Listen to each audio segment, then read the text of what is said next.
paper we're diving into today is Dark Matter as the Difference of Inertial and Gravitational Mass by David Lush. Yeah, and wow, what a title, right? Dark matter as the difference of inertial and gravitational mass. It already hints this isn't your usual let's find a weird new particle approach. Right. So the core problem Lush is addressing is the whole dark matter mystery. You know, galaxies spin way too fast to be held together by just the visible stuff. Stars, gas, dust. For decades we've wondered, what's this invisible, dark matter giving them their extra gravitational glue? But here, Lush comes at it from a totally different angle. Instead of inventing new matter, he's basically saying, well, maybe the laws we use to add up mass, inertial versus gravitational mass, need a rethink. That's pretty wild, because, in physics class, weren't we taught those two are always equal? Exactly, and that's key. So he's questioning something fundamental. Lush builds his argument by combining two unconventional theories. One is Osiak's tweak on special relativity, and the other is the Harari-Shoup model, which says that even the building blocks of matter, quarks and leptons, are made of even tinier things called preons. Yeah, that preon thing is wild. In the Harari-Shoup model, every elementary particle is basically a combo of just a few types of preons and antipreons. So, at that level, matter and antimatter are thoroughly mixed together, which is not what we usually think. Right.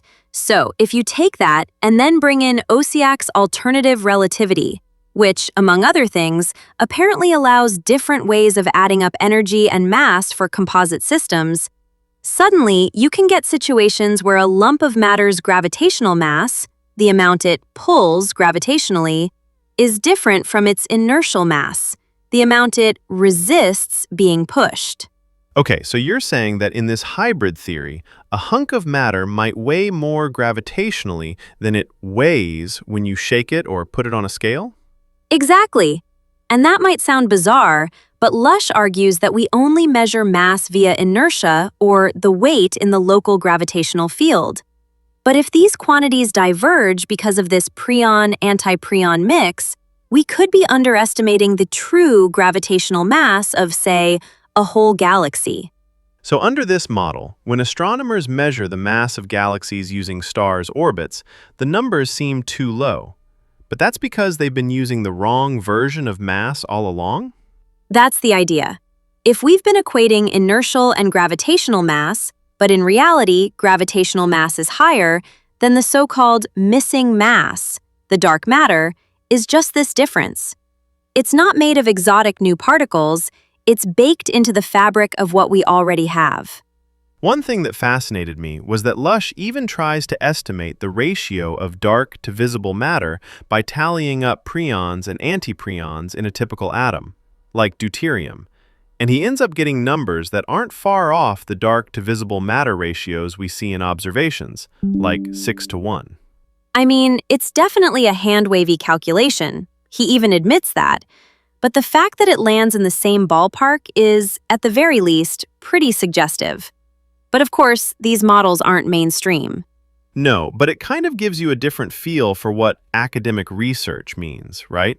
Like, it's not that he's claiming absolute truth, it's more, here's a framework, here's a way to see familiar problems from a new angle, and if it sparks an experiment or a new analysis, then awesome.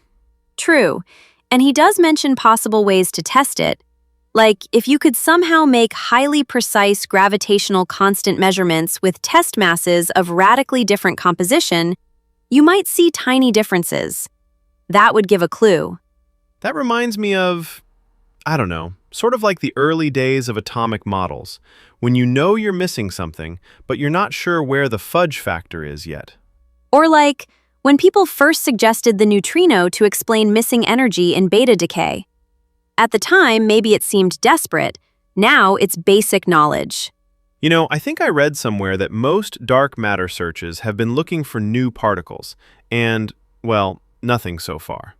This paper offers a reality check. Maybe we're barking up the wrong tree? Or at least, maybe we shouldn't rule out wild alternatives.